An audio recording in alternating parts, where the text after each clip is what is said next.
Sirekap dan teknologi. Tadi ya, kakak sebelah ya, Sirekap. Penting teknologi.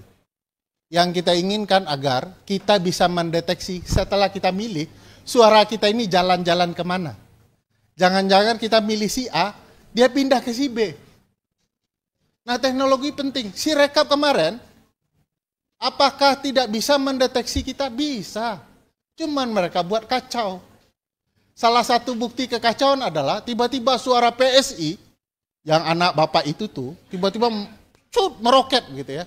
Untung orang teriak semua, tiba-tiba itu harus terhenti karena orang tahu itu ada yang curang. Nggak mungkin suara meroket sendirian, sementara partai lain tidak bergerak. Jadi perlu kita ketahui sistem dan berbagai metode kecurangan pemilu agar kita tidak ditipu. Saya perlu kasih banding, teman kita, nama organisasinya NetGrid, kepanjangannya bahasa Inggris, saya lupa, kepanjangan NetGrid, membuat sistem rekap yang bisa mendeteksi proses jalannya suara. Dan kita bisa ikutin itu. Sementara KPU tidak bisa. Padahal ini upaya masyarakat sipil yang duitnya sedikit. Lalu kenapa penyelenggara tidak bisa? Sekali lagi, potensial ada motif. Ingat dalam ilmu pidana siapa teman-teman anak pidana? Belum ambil PK, oh kasihan ya. Anak-anak muda baru yang berbahagia.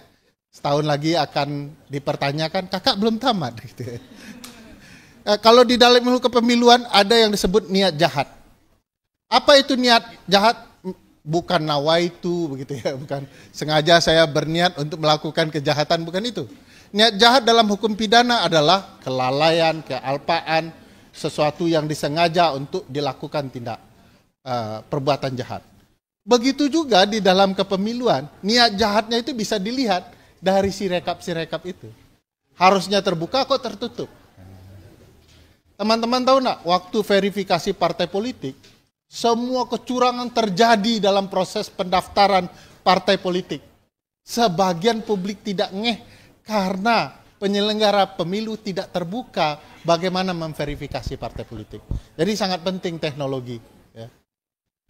Teman-teman Perludem setuju seluruh tahapan itu ada teknologinya. Satu hal teman-teman itu tidak setuju, termasuk saya tidak setuju, kalau coblos kita pakai teknologi. Karena khawatir coblos teknologi juga direkayasa. Jerman saja tahun 91 ya, Jerman tidak lagi pakai konsep teknologi seperti di Amerika, tapi tetap coblos seperti kita. Karena ada teknologi yang bisa rubah-rubah hasil. Nah, kita masih ragu karena kejujuran penyelenggara kita rendah.